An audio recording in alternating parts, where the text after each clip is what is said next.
që ky pamflet politik me përmbajtje jashtëzakonisht provokative, mjaft tekst tendencios,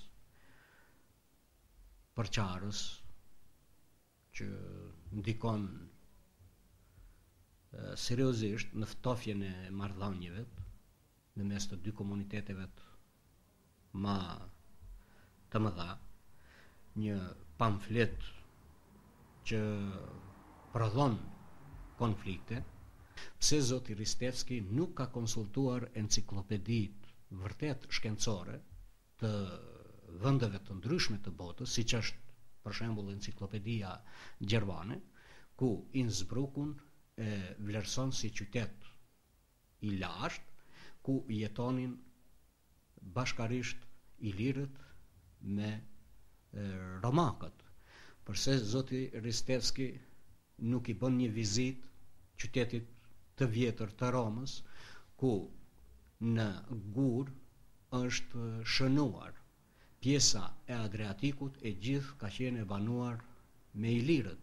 Përse zoti Ristevski nuk paraqet argumente që rilindja kombëtare e kroatëve është quajtur iliria. Unë shpresoj që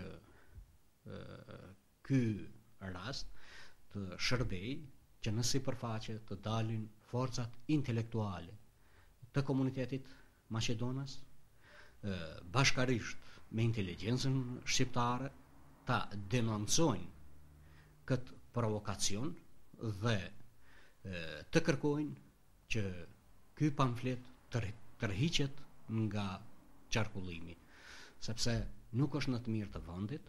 Ne kemi probleme sot shumë ma shumë serioze.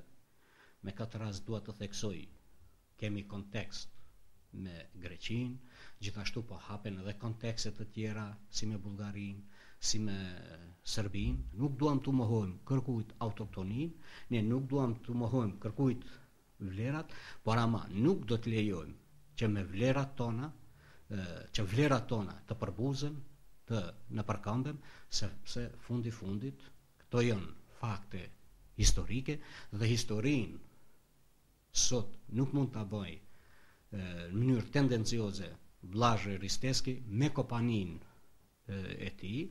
Tani unë jam në pritje të vet reagimit të një pjese të intelektualëve të Maqedonas dhe mendoj që në të mirë të vendit do ishte që ky moment edhe të ndodh, të bëhet tërheqja nga qarkullimi i këtij pamfleti.